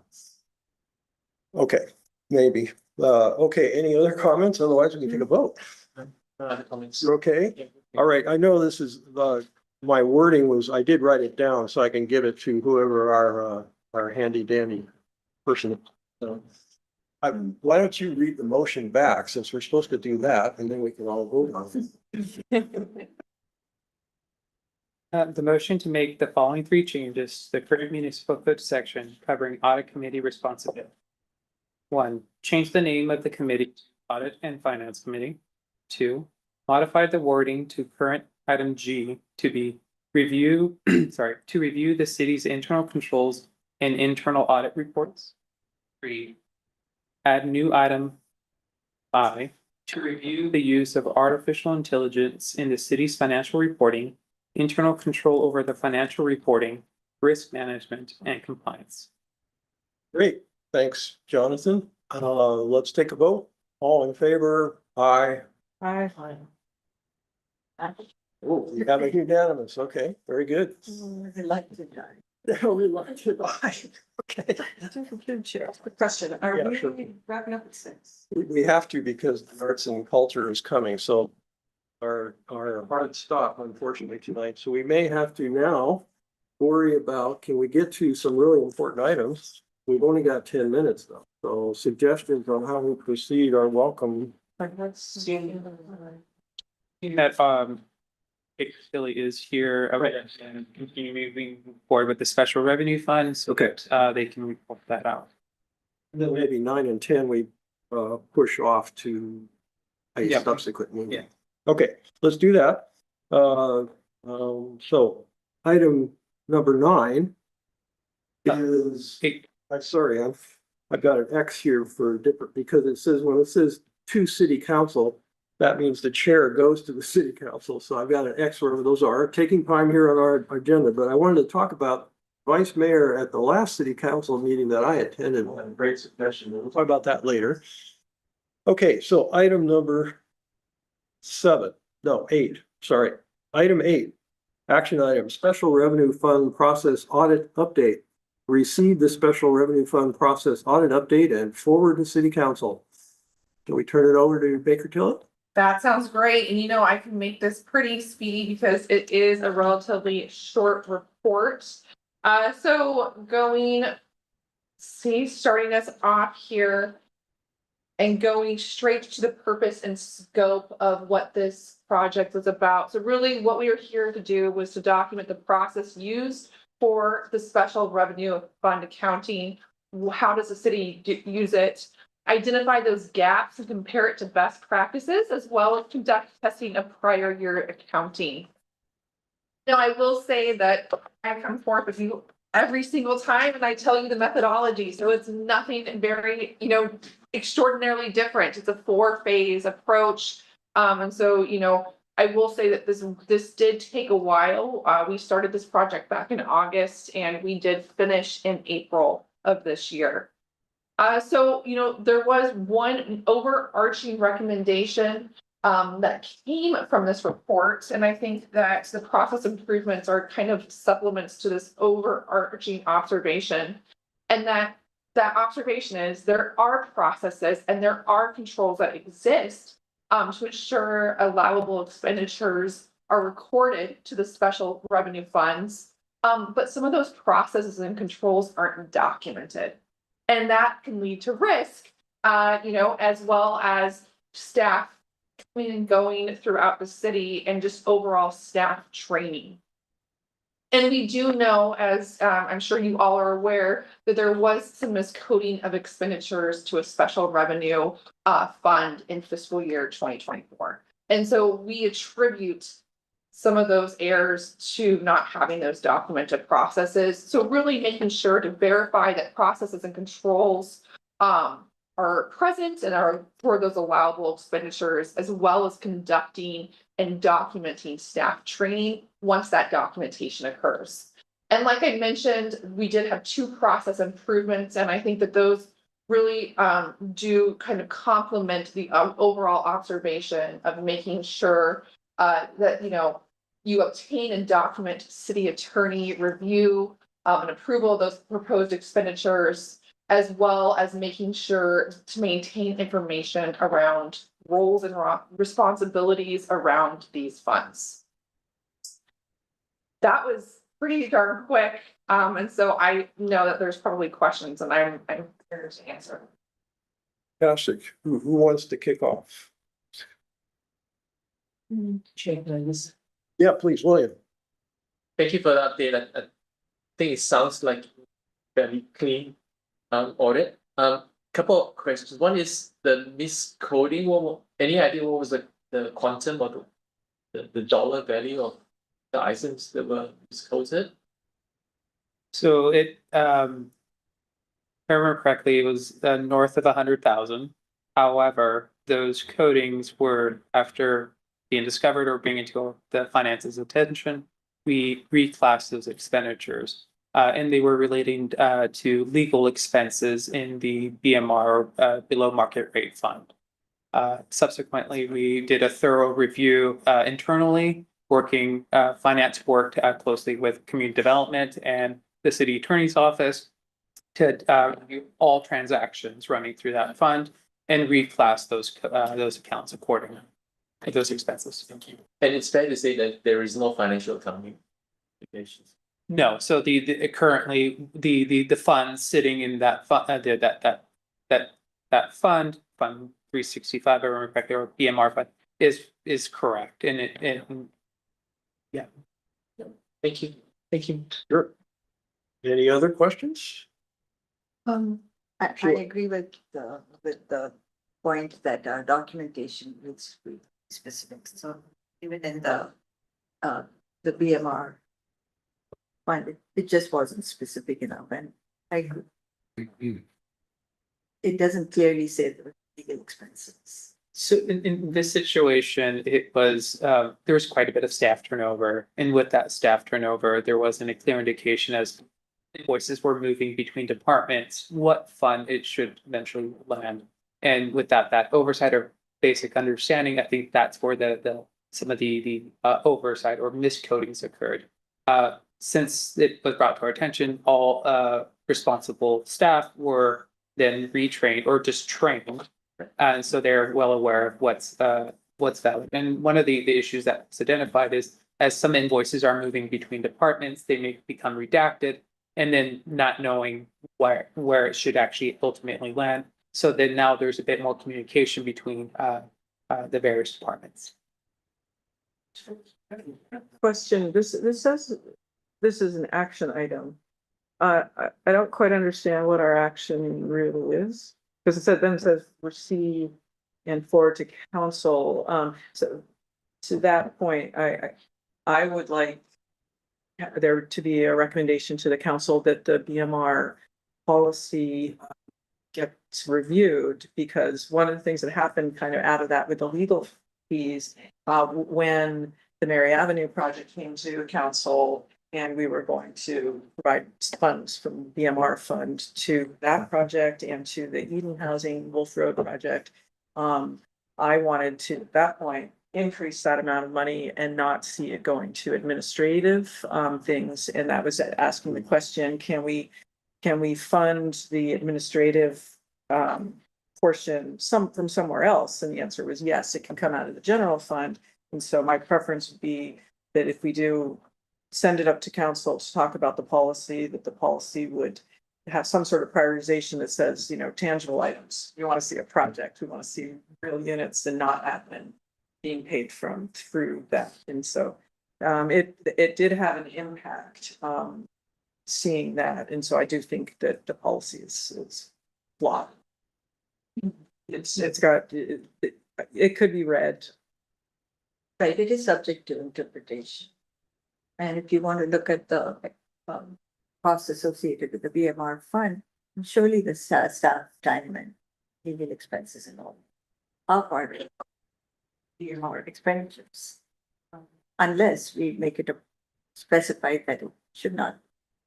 And to your point, I think putting the expense where it belongs, it being because let's say administrative staff is overseeing this program, it is appropriate to code it there. However, it is also the city council's prerogative to, I want to fund these admin costs through the general fund, and we want to transfer those funds in. So let's say it costs $100,000 in admin fees relating to staff time and whatnot. I want to see $100,000 transferred from the general fund to the BMR fund to cover these expenses. And then all the tangible items are being paid for directly out of the BMR fees, let's say. Go ahead. Another question. There was something about the Haven to Home and rotating shelter car park issue. And I was there, it said that we observed some ambiguity exists in the link between tested expenditures. Is that something that is it being recommended that we have a policy change or something in regards to this? Is that something, do we need to make a recommendation to council to look into this program? From my understanding, one of the recommendations by Baker Tilly is to refine that language to remove some of that ambiguity in terms of what is admin fees or what's kind of that general description. So it would then kind of fall back on CPE to kind of help refine that, because they're the ones that house that policy, right?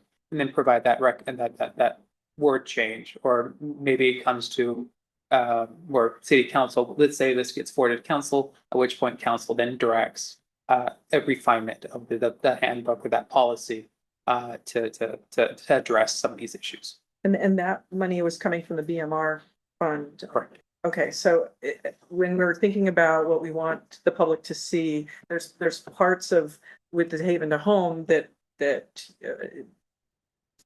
looks great in a news article about the city and what we're doing.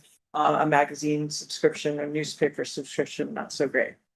So if there's suggestions that can be made to the council that will help make it so that our BMR funds are really addressing the issue. And then we need a newspaper about something that's covered general funds. Yeah, I feel like there's something here. I'm looking at the recommendation. It seems like we as a committee could forward the report and with our clarification, maybe it's here. Not sure I understand all the issues, but we could say staff provide clarification on the wording that's not currently well documented according to the recommendation as part of the presentation of the internal audit report that we are accepting and forwarding on. That way, maybe it addresses what you're saying as part of it, instead of you guys having to say, well, go back and change the wording, just change the wording when we're making this presentation to the city council, and then the city council can comment on it. Does that make sense? Yes, I have four more. I'll just list them really quickly Yeah, if we yeah, need to be out of here. One was, I'm trying to figure out where SB1 funds exist. So if that could be clarified when it goes up to council. The Measure B 2016 funds. If B1600, there's conditions, they're going, this is going way back. Instance, Main Street had, I believe it was like $40,000 needed to be set aside for some street improvements. How is that being like classified in the transportation fund? I don't know where those monies lie. Lastly was the art in lieu of fund. I don't know if that counts as a special revenue fund. I kind of thought it did. And we had moved some of that money over to Jolly Man Park. So I don't know if that counts as a special revenue fund that we need to be tracking as well. as part of the BMR. No, it's its own thing. So if you're doing a development and you decide that you don't want to put art on the project, you're going to give the city, I think it's 1% of the development cost. And that's going to go into an art in lieu of fund. And then, for instance, Jolly Man Park had some art elements. That money was moved over to the Jolly Man Park all-inclusive event Okay, as kind of an artsy art. I see. So what I'm trying to do is grab on to a general way we could forward this on. So I think the clarification of wording still works with the recommendation, but there's a series of subpoints under that staff could come, like there may be some clarification in the BMR report that was done that ripples into other policies, it sounds like, and other items that council or vice mayor Moore could separately identify to staff before that report gets presented to city council. How's that as a modifier? We gotta convert it to a motion somehow. So, Well, it issues like Measure B 2016 funds would be specifically for something. They were getting awarded that money for, but it's related to BMR because it was uncovered that the wording was unclear for that kind of thing. okay. And so therefore you guys see that because that's part of the recommendation, and therefore you're going to look at the implications to other funds. Okay. Or how do we?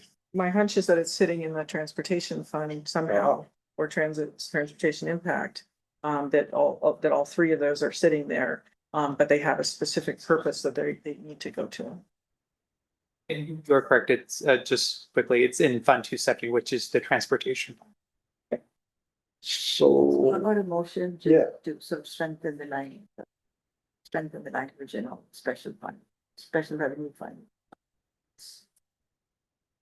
So it sounds to me that the motion would be to for this council, provide clarifying language as to the what would be updated in the BMR handbook and address the few items that Well, there's part of that, right? Yes, SB1 and we'll be out soon. Apology to interrupt. we're moving on. Yeah. So I think you may have to provide, on the three if that's not clear. So we've got a motion to that effect. What's the motion? Is there a second? A second. You got it. Oh, yeah. Okay. Who is seconding it? Discussion, no. So all in favor of that motion to be clarified, but I think we're aware of it. All, aye? Aye. Okay, we've got a unanimous passing of that.